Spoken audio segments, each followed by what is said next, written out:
Šodien pie mums viesos Armands Broks. Patīkamu skatīšanos.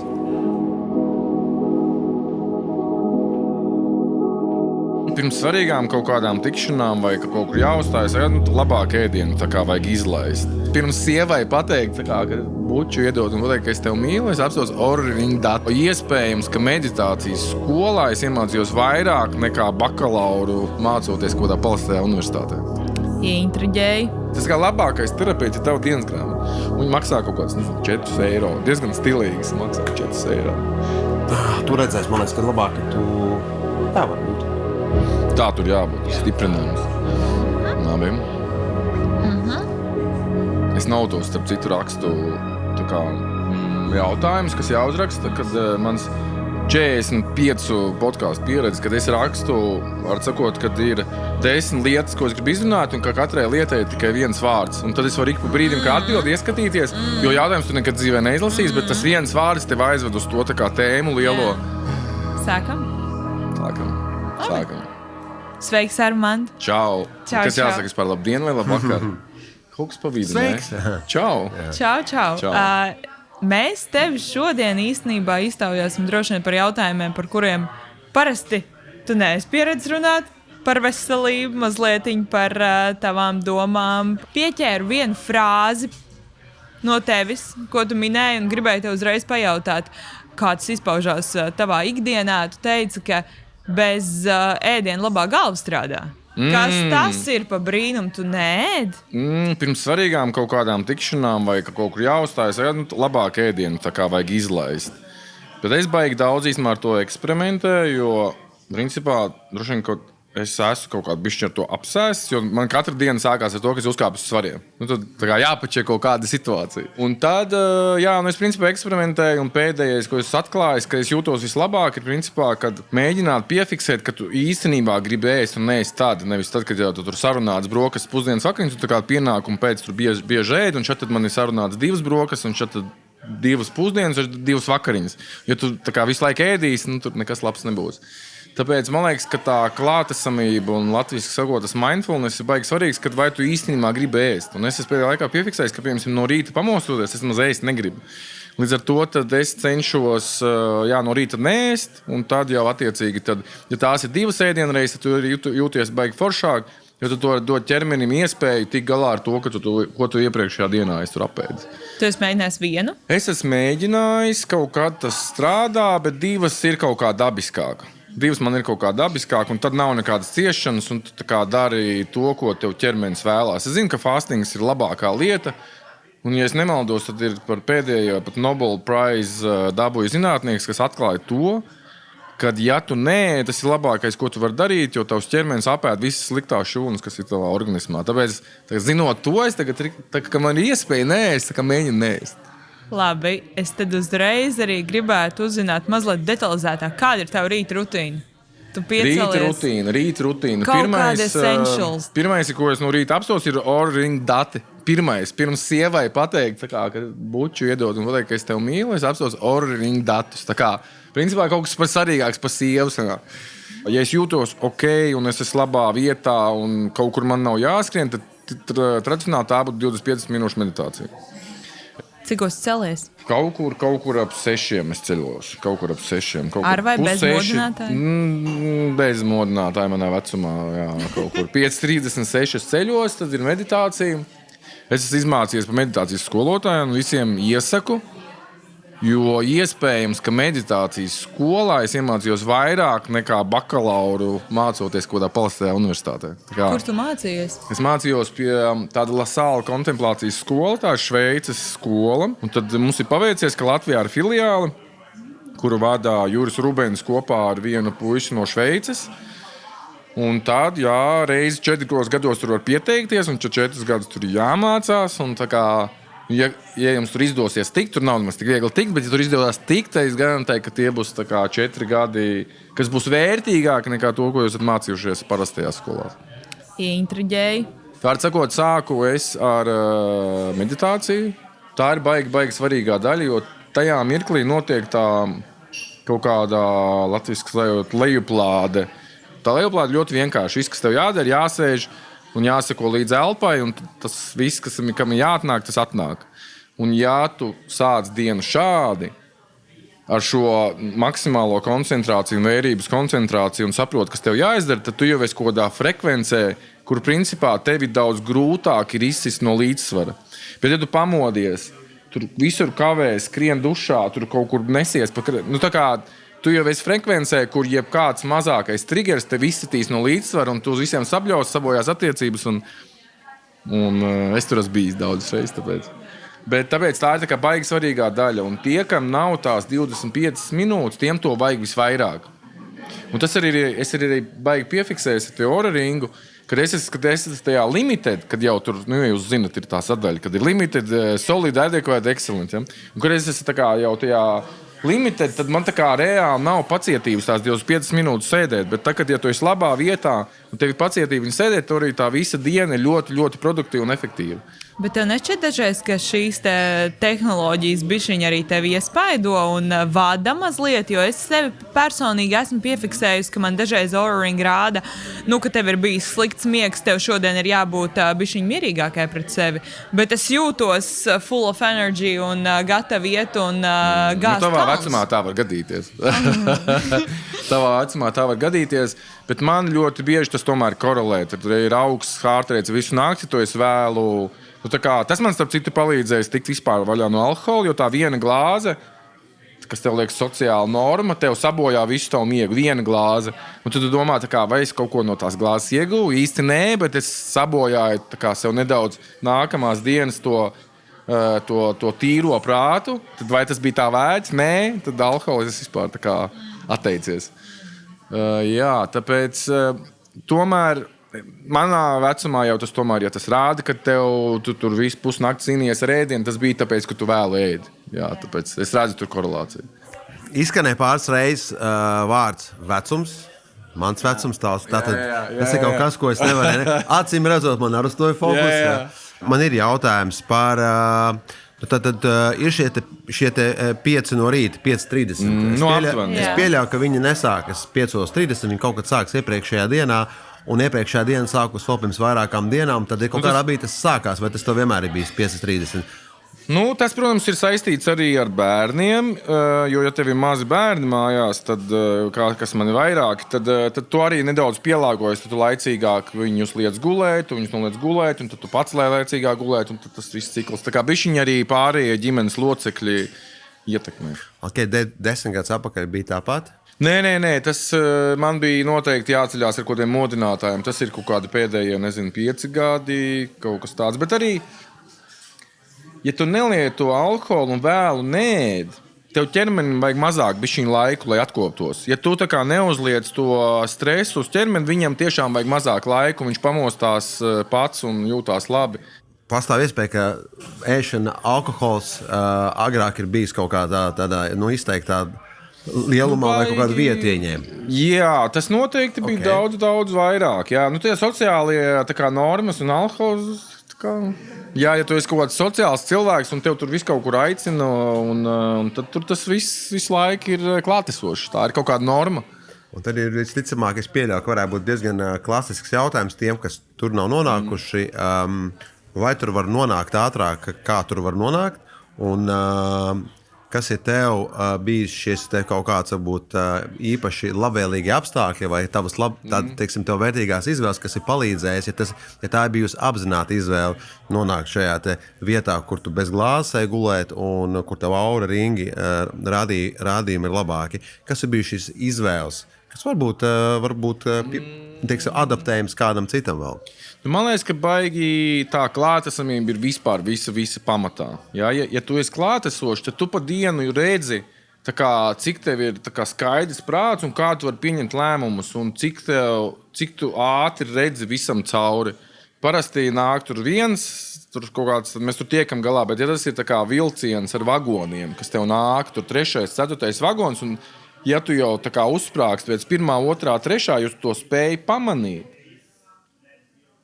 Tad, atgriežoties atpakaļ, ja tu esi klātešos, tad tu zini, ka, ja tu to glāzi izdzers vai vēlu pieēdīsies, tad tev nebūs kapacitātes ar šo visu tik galā. Tas ir tāds sautīgs, merkantīlisks, vienkārši tas, ka es gribu to tīro prātu, ar kuru es esmu spējīgs operēt, jo tas ir mans vienīgais darba rīks. Kad šī apzinātība tev nāca, vai viņa bija jau salīdzinoši agri tavā profesionālajā arī ceļā un karjerā, bet tomēr kaut kam ir jānotiek kaut kādam mazam switcham tajā brīdī, kad tu saproti, vispār es gribu pievērsties savai performancei un viņu uzlabot.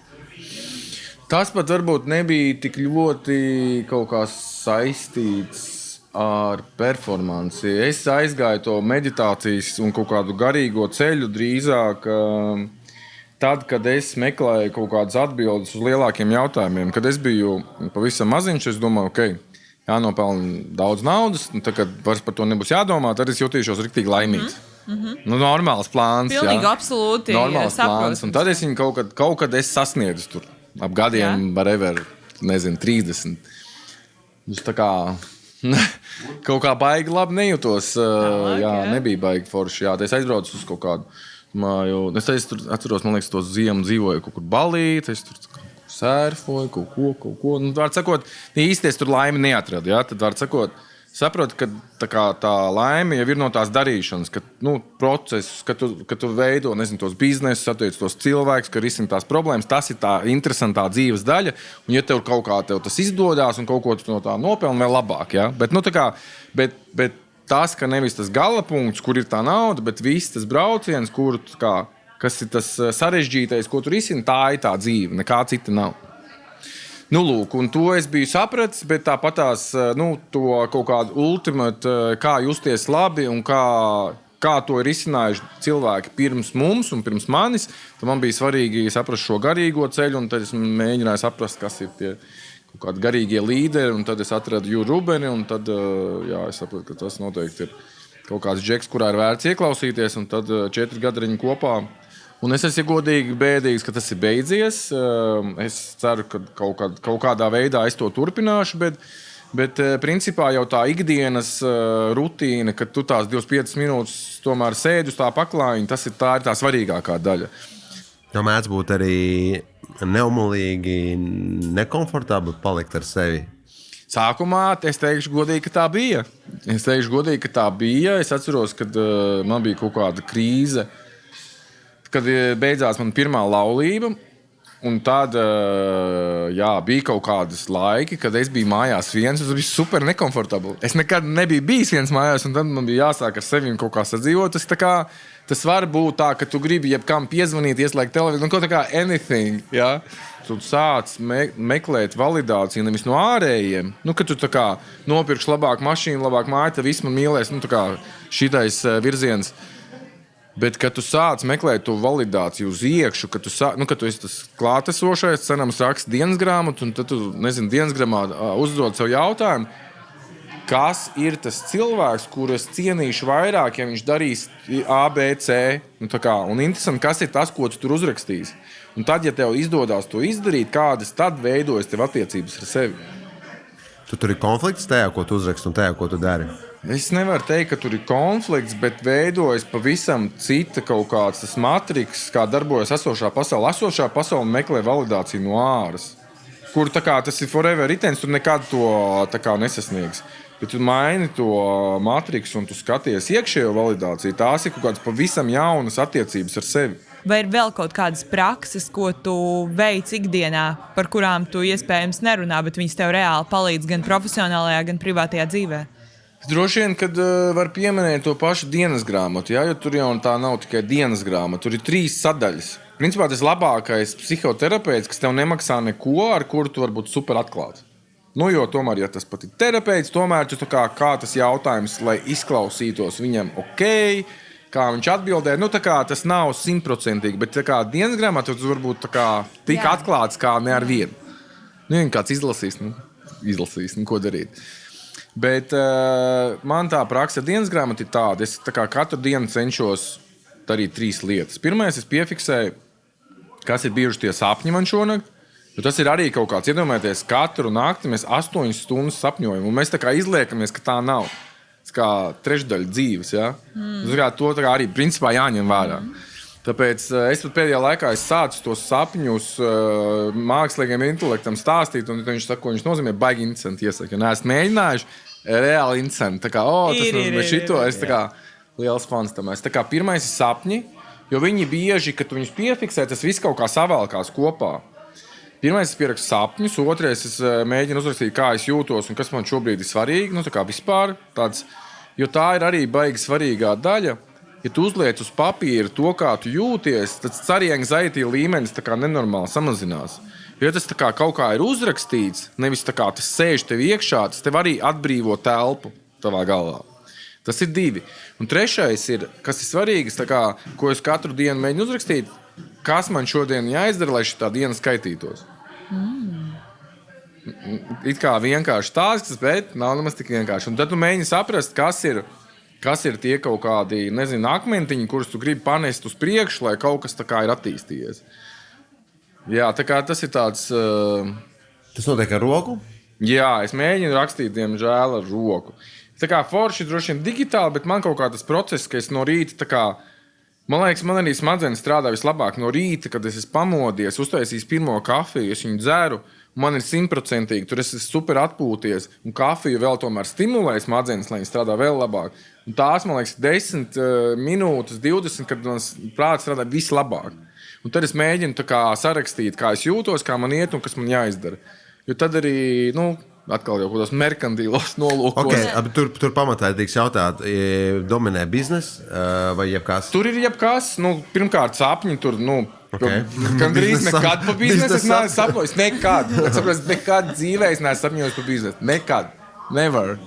Un tu pēc dienas laikā pieturies, kas šodien jāizdara sarakstam? Atskaties tā labā lieta ir tāda, kad ja tu neizdari to, tas nākamā rītā ir kā on your plate. Ja? Tāpēc, it kā tu jau to dari priekš sevis.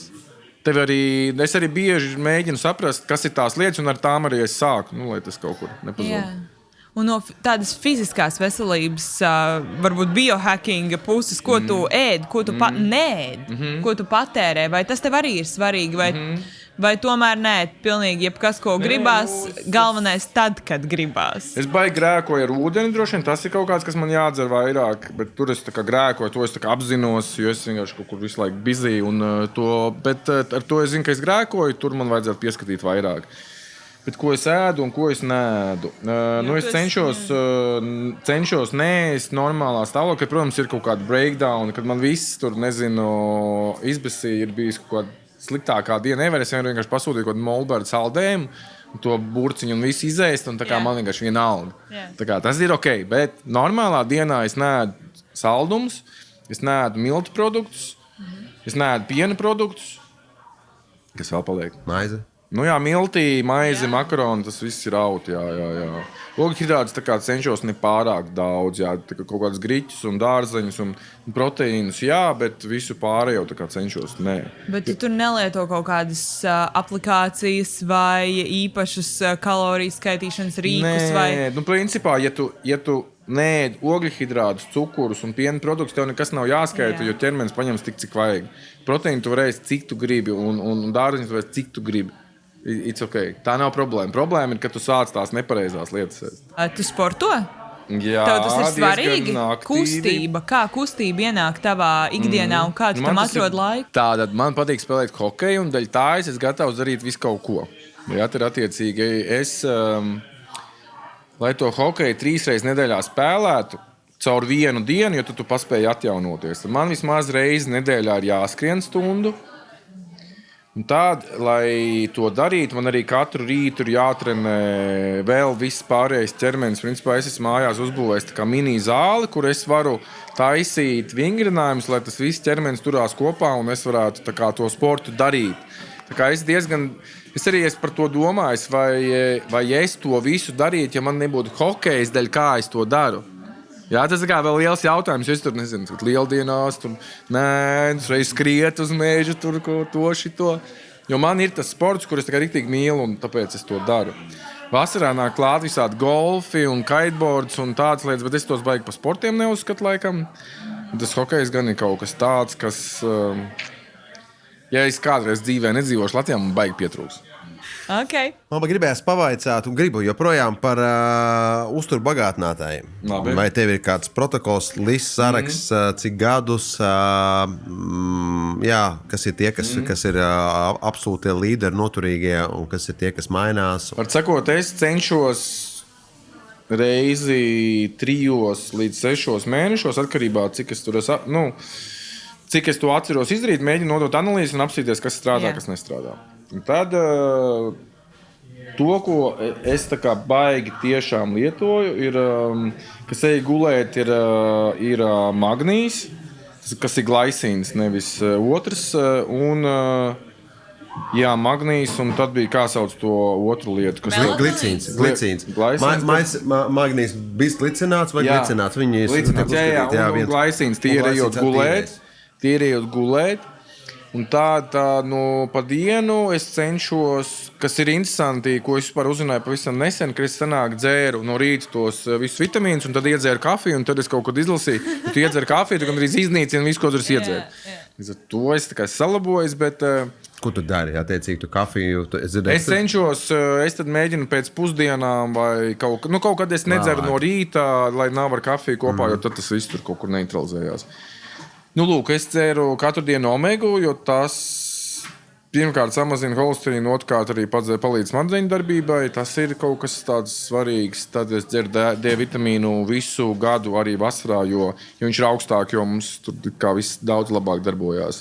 Tu tur pievērs uzmanību 1000, ieklausies āšu 2-4 vai arī augstāk? Es dzeru katru dienu 2 reizes vairāk nekā vajag. Es dzeru katru dienu 2000. Jo ir arī reizes, ka tu aizmirsti, tu ceļo, tas viss tur tāpat salasās. Tā, kas man ir vēl, tad ir C ar cinku, jo mēs dzīvojam arī vidē, kur visu laiku kaut ko slimo, to es cenšos dzert. Kas vēl, tad man ir paaudzināks homocestīns, tas nozīmē, ka man visu B grupu jādzer daudzi un folāts un tādas lietas.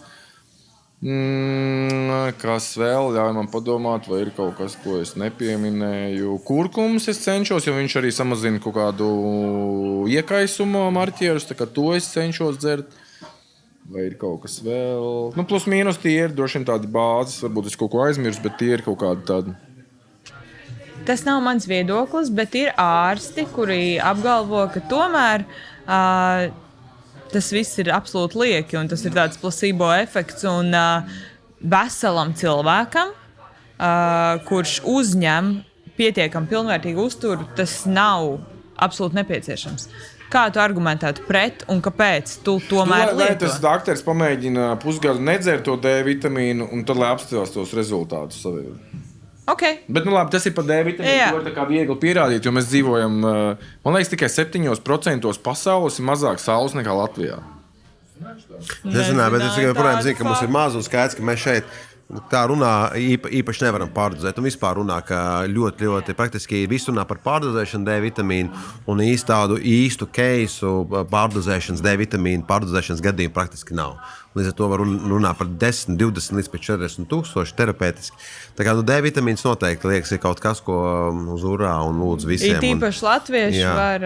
Ir tīpaši latvieši, domāju, tas varbūt... D vitamīns tikai jādara 100%. Droši vien tāds minimums, es teiktu minimums, kas man liekas tā kā ir tiešām obligāti jādzer, ir, teiksim, dienas pirmajā pusē būt kaut kāda omega un D vitamīns. Un tad, ejot gulēt, ir magnīs, kas visu tevi atslābina un palīdz labāk gulēt. Tad tās 3 būtu tādas, ja es dzertu 3 lietas, es dzertu tās. Tas tāds mans, kas starp citu ir tavs jūsējais top 3. Man interesē. Ļoti līdzīgs man no klāt, man patīk dažāds. Tas pats arī pipars ar kurkums ar piparu. Man ļoti patīk pētījumi, kas runā par pretiekaisumu, un pretiekaisums man šķiet ir kaut kas, kas tas ir pēdējā laikā, kad viņi pielikuši to piparu klāt, ir super, jo tā absorpcija 90% uzlabojās. Bet tur arī runā par to, ka viņš ir kā asinīs varētu arī līdz ar to ievūkt iekšā piparotāka dzīve. Viņš ir ievilkt līdzi arī kaut kādas lietas, kurām nevajadzētu būt asinīs, jo viņš iziet cauri. Ja? Bet kaut kas ļoti līdzīgs. Tur cinks, protams, bors un vēl dažas lietas, kas ļoti specifiski man tieši, lai man patīk arī ar sevi eksperimentēt. Un tas viens no veidiem, kā mēs šeit nonākam pie receptēm. Tu jau pamanīji, ka glicīns jau viens no nākamajiem dzērieniem būs ar glicīnu, proteīns glicīns. Glicīns ir viens no šiem te, gan arī miegam brīnišķīgs, gan arī viena no 3 svarīgākajām molekulām, kas ir nepieciešams kolagēna saražošanai. Un tad, kad tu saki, jā, tik tiešām mums tādu veselīgu pārtiku lietojot, bet mēs jau tā kā nevajadzētu neko, visticamāk, ka nevajadzētu, bet tikt pie tā apjoma ar veselīgo pārtiku, mēs saņemam šos organiskos salātus, bet tie nav tie organiskie salāti, kas bija toreiz, kad taisījušies pētījumus, ka mums pietiek to kaudzi ar lapām. Viņās jau praktiski nav. Un ir kaut kādas lietas, kuras ir pierādītas. Kad mēs kreatīnu nesaražojam pietiekami, tas pats glicīns varēja būt vairāk īpaši. Ja tu esi aizgājis uz diētu, kas ir vairāk augu diēta, glicīns tā konkrēti par glicīnu, kur maz saražojās. Viņi saražojās, bet teorijā nepietiekami. Mēs visi dzērtu īsto tīro govju, lielopu buljonu no kaulēm. Mēs varētu lielu daļu no šiem uzturbagātiem nelietot. Bet jā, kaut kas ļoti līdzīgs tā bāze, man liekas, ir tiešām, kā latvieši saka, essential, ko tu nosauci, man liekas, ļoti tādu svarīgais minimums. Bāze līdzīga, bet man ir tas viens, bez kā es nevaru vispār no rīta iedomāties, man vajag ingveršotu. Man vajag. Ja? Es vispār, jūtu, ka katru dienu tagad esmu, varbūt tas ir uzsādusies uz adatas, absolūti, bet tas, kā man viņš pamodina un iedod to būstu, ir daudz labāk nekā kafija, daudz labāk nekā mača. Dažreiz no rīta, no sākuma man vajag to ingvēru, to labrīt. Un tad jau viss, protams, sieviešu skaistumu, tur kolagēni un visi pērļu pūderi un kas vien vēl, ko nevar izdomāt sievietēm pārdot. Bija tāds teiciens, ka diez cik daudz industrijas absolūti bankrotētu pasaulē, ja visas sievietes vienu rītu pieceltos un domātu, ka viņas ir skaistas. Jā, labs jautājums. Tā ir klausies. Nav problēmas. Vispār easy, jā. Tā kā tā, bet man liekas, ka tie suplementi ir svarīgi, bet tomēr tā pamatbāze ir pirmais iemīlēties tajā skaidrajā prātā.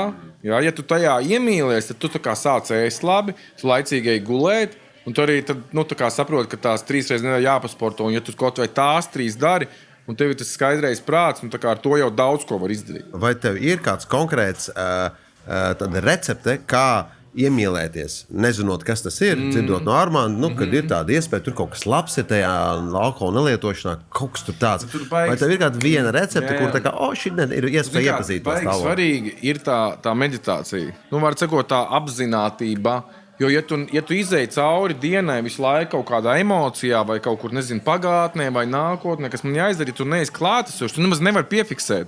Tā kā ir cilvēki, kas kopš es cenšos būt rīktīgi klātesošāk, es zinu, man šodien bija 8 mītiņi, 8 džekiem vai sievietēm, vienalga, jā, bet un tad es redzu, tā kā šitie 3 man rīktīgi atņēma enerģiju, es tā kā jūtos šausmīgi, šitie 3 man rīktīgi iedeva. Un tad arī, ja tu esi apzināts, saproti, es gribu strādāt ar šitiem, jo tie man tā kā dod enerģiju, es jūtos forši. Bet tu neesi apzināts, bieži tu tā kā bija diena normāli. Jā, tā kā tas ir tas, es vienkārši pabeidzot domu, ka tā būtiskā daļa ir tā apzinātība. Ja tu esi apzināts, tu tā kā, es tā kā riktīgi labi forši, tad tu piefiksē to lietu. Vispār dienu varbūt piefiksē. Jā, tu piefiksē, kā tu tur jūties, nezinu, kā tu braucot mašīnā, kā tu sēdi vispār, vai tev ir ērti. Bieži tā kā mēs vispār tur tā kā neērti sēžam, pat nepiefiksē. Tev liekas absurds, bet tā vērība, ko trenēt, ir baigi svarīgi, jo mēs katru dienu principā pieņemam automātiski 10,000 lēmumus. Katru dienu. Jo smadzenēm, lai viņas pieņemtu apzināti, mega daudz jāizsērē enerģiju. Tad mēs esam pieraduši visu darīt automātā. Un tas, ko tev iemāca meditācija, ir iemācīties, tu atgries atpakaļ, ka tu tā kā actually pieņem lēmumus. Nevis vienkārši izbrauc cauri kaut kādā autopilotātai dienai. Un tev katru reizi ir iespēja viņus izsvērt un pieņemt no jauna. Vispār, ko es gribu darīt, vai tas, ko es daru.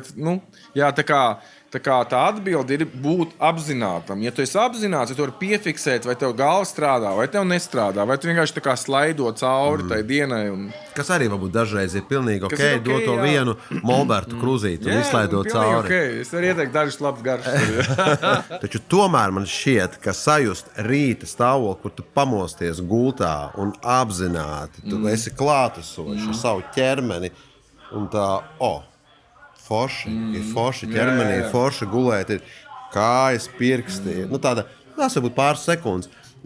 Tādā baldīšu režīmā es neaturos, ka man būtu tāds mirklis, tā kā ceļos un jau daru. Vai arī, kaut kā tur mēģini izdzīvot. Tie ir tādi brīnišķīgi mirkļi, tu runāji par sēdēšanu kā, un sajust. Laikam tas ķermenis ir tas instruments, kurš iedod labu iespēju izjust šo apzinātības, skaidrības stāvokli. Un tad jau tālāk diena, un tad jau tālāk katram savu metodu. Tas ir brīnišķīgs.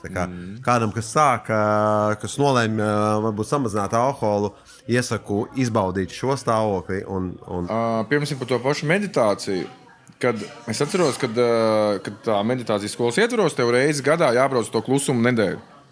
Bija pasana. Jā, tev visu nedēļu tu 6 sāc, 9 beidz, un tad vēl izvēles meditāciju līdz 10, un tad no rīta viss no sākuma. Tu visu dienu meditē. Un tad es atceros, kad es atbraucu, es kaut kādā otrā dienā tur sēžu, nenormāli nērti. Es domāju, Dievs, ko es te sēžu. Visi normāli cilvēki strādā, man ir tik daudz ko darīt. Jā?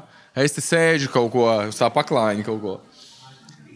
Un tad es varu pateikt, ka gadiem ejot, piemēram, tagad arī pagājušajā gadā, kad es biju nedēļu, es varu pateikt, ka tajā nedēļā, ko tu sēdi uz tā paklājiņa, neko nedari, tu saproti un izdari vairāk nekā visā gadā iepriekšējā kopā.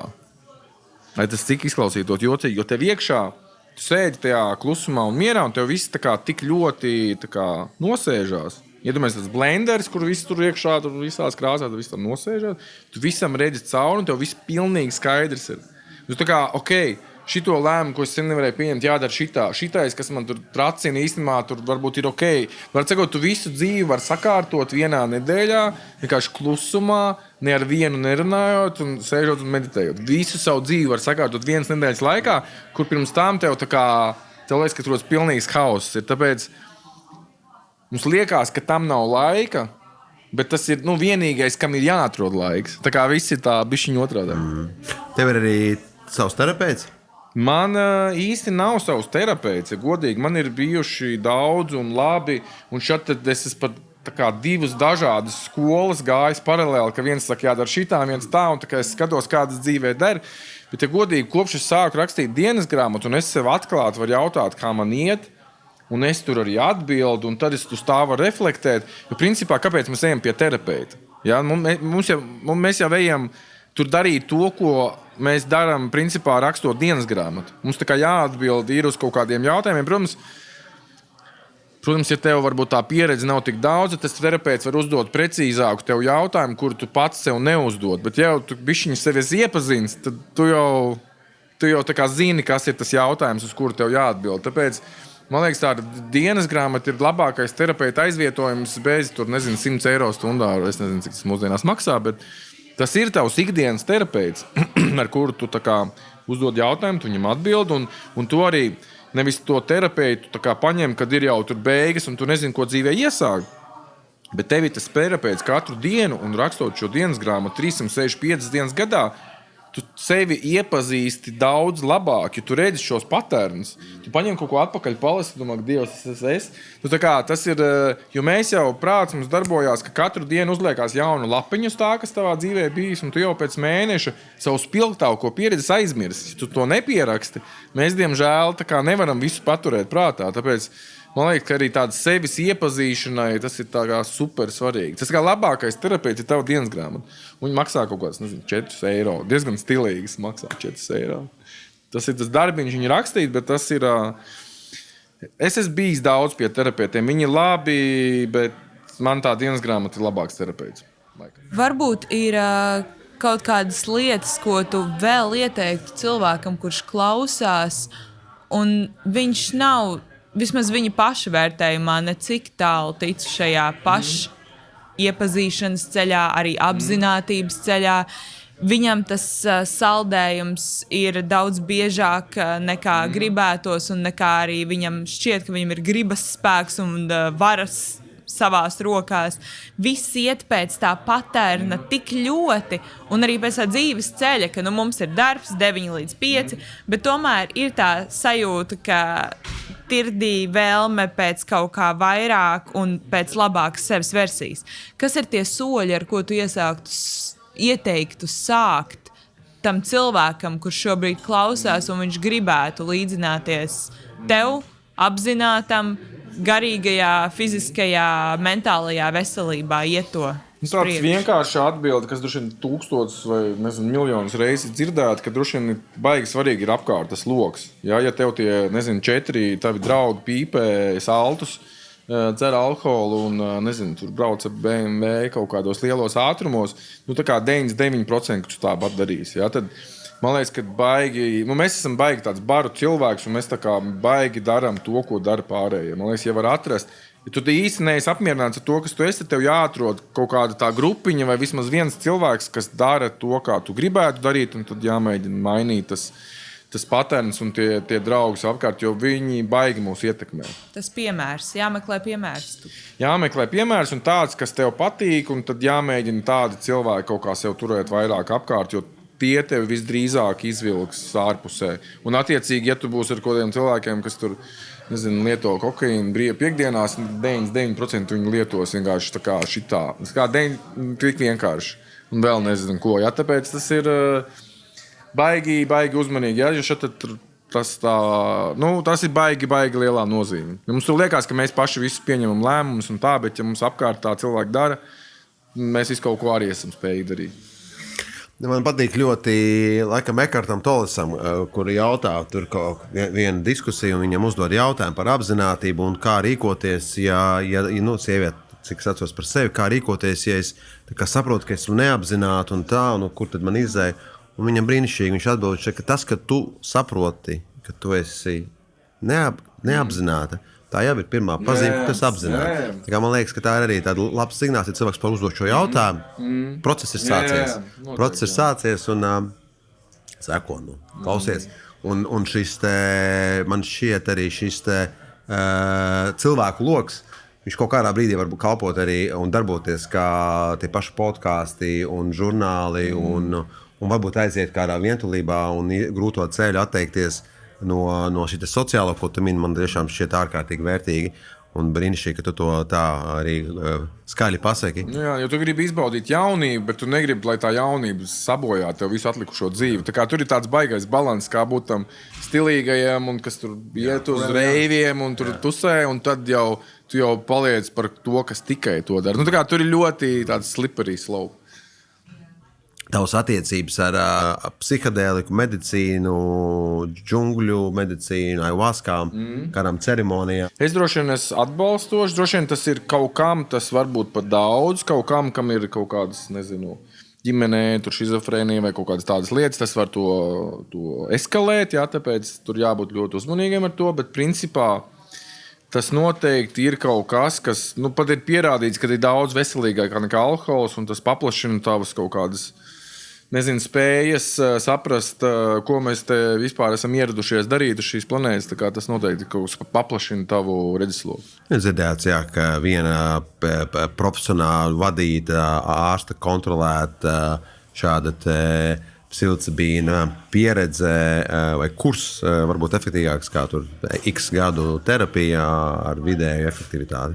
Tā kā daudz ir labs, gribēju dzirdēt tavu viedokli. Viņš vairāk ir atbalstošs, protams, tam jābūt visam kontrolētās, jo ir arī, cilvēki. Man liekas, tajā pašā Indonēzijā bija legāli psilocibīns, un tad kaut kas, ja Džakartā nolec no kaut kāda balkona, tagad tas ir aizliegts, tāpēc tā ir tā kā ļoti daudzsološa, bet tam jābūt tomēr kaut kādā kontrolētos apstākļos, jo vienmēr būs tas viens kaut kas, un tad tas attiecās uz visu nozari. Ja? Tāpēc tas ir kaut kas ļoti daudzsološs, un es domāju, ka tas būtu daudz loģiskāk, ka tas ir legāli nekā tāds alkohols, piemēram. Vai jūs uzskatāt, ka jūs izvēlējāties šo dzīvi, ko jūs dzīvojat? Es uzskatu, ka man ļoti patīk atcerēties, ka mūsu izpratne par šo te pasauli ir pastāv iespēja, ka tā ir ļoti, ļoti subjektīva. Ka tā ir tik tiešām šajā reizē šāda, lai izprastu laiku, un jēdzienu laiks ir, es nezinu, kam jānotiek, lai izprastu telpu. Es nezinu, kam jānotiek, lai izprastu bezgalību. Es nezinu, kam jānotiek, tad kādā sakarā mēs gribam spriest, vai mums bija un kas tie mēs tur esam. Vai esmu šāds tur. Ja? Un tur es atsakos atbildēt šo jautājumu, bet man patīk dažreiz paspēlēties, un es pieļauju, ka tur ir kaut kāda ļoti, ļoti pareiza, godīga notikšana, ka es šeit esmu, vai es to izvēlējos kā Nils, vai es to izvēlējos kā Armands būtu. Who knows? Es atsakos no šī prāta iespējām vispār iztēloties. To, ka notiek lietas tur un visu laiku un paralēli, absolūti nav jautājumu, kā notiek, kādā formātā un kāda ir secība, vai esmu šobrīd pagātnē vai nākotnē, vai es biju vai būšu. Man šis jautājums ir mierīgi, mīloši ar viņu sēžu, un man tur ir ok ar viņu tā sēdēt. Okay. Jā, droši vien kaut kā tā nodefinēt būtu grūti. Es arī agrāk esmu domājusi, ka dažreiz cilvēku satiekot ir tāda sajūta, ka viņš ir tā kā veca dvēsele. Tā ir vienkārši cauri spīd un velk, un liekas, ka viņam ir bijušas iepriekšējās dzīves, vismaz 5, kurās ir piedzīvots Dievs, viņš zina kas. Un tad ir atkal cilvēki, tev liekas, nav. Jā, bet tajā pašā laikā tev nav sajūta, nevienmēr ir sajūta, varbūt, ka viņš ir slikts cilvēks, viņš ir ļoti labsirdīgs, bet vienkārši tiešām zaļš. Tā, ka nespīd cauri kaut kāda tā vēsturiskā, varbūt, apbružātība, un tas dažreiz nāk ārā pat no bērna, ka viņam ir tā vecā dvēsele, kaut kas tur spīd. Un es agrāk domāju, ok, tad laikam dalās tā ir jaunās dvēseles un ir vecās dvēseles. Un tad varbūt ir kaut kāds vidējās, un kā tad tas, kas ir īsti dvēsele? Un vai viņai ir gadi? Un vai tas tomēr ir, kā tu saki, tas ir kaut kāds enerģiju miks, kosmos, putekļu maisījums? Un vai man vispār ir kaut kādas tiesības tam meklēt tagad jēdzienisku definīciju?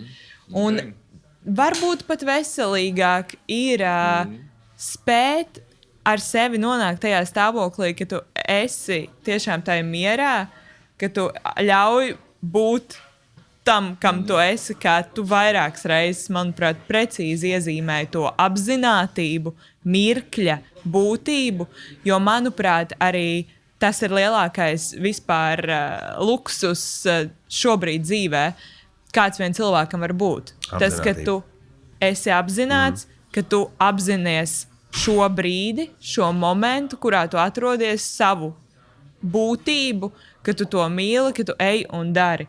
Un arī tas pats, kā tu teici par to šobrīdējo savu dzīves stāvokli, arī tas ir liels luksus pieredzēt tādu, ko mūsdienās sauc par locked in, ka es esmu locked in savā dzīvē. Un šādi cilvēki, kur ir locked in ar savu darbu, ar savu būtību, ar savu apzinātību mirklī, iedomājieties, manuprāt, tāds cilvēks pat nevar bārstīties ar kaut kādiem sliktiem komentāriem vai agresiju vai ar neapmierinātību, jo viņš zina, ka viņš pats tiks galā ar savām lietām, viņam viss ir tādā, negribās teikt zen, kaut kādā apzinātības, bet viņš ir mierā, viņš zina, ko viņš dara, viņš strādā, viņš dara, un tas ir nenormāli. Atļaušos teikt, krūta. Tā tas ir. Jā, man liekas, tiešām tā ir dāvana satikt un būt apzinātam. Tā ir dāvana, jo ir piedzīvots, ka tas nav bijis. Tu pat, ja godīgi redzi uz to cilvēku apskatoties, vai viņš ir vispār klātesošs. Tu kā to var redzēt? Jā, tā kā tas ir interesanti to vērot. Tagad gan, aleluja, tagad gan paldies jums, kungi, es biju ārkārtīgi priecīgi un pagodināti ar jums aprunāties. Paldies jums. Mēs varam nākamajā daļā, es piedāvāju, ja tāda ever būs, tad mēs varam parunāt par to, ko mēs vispār esam šeit ieradušies, kāpēc mēs vispār esam. Bet mēs šodien mums vajadzēja kaut ko sekojam līdzi part 2 ar Armandu Broku, nākamā sērija. Turpmāk. Labi, paldies. Paldies. Paldies jums.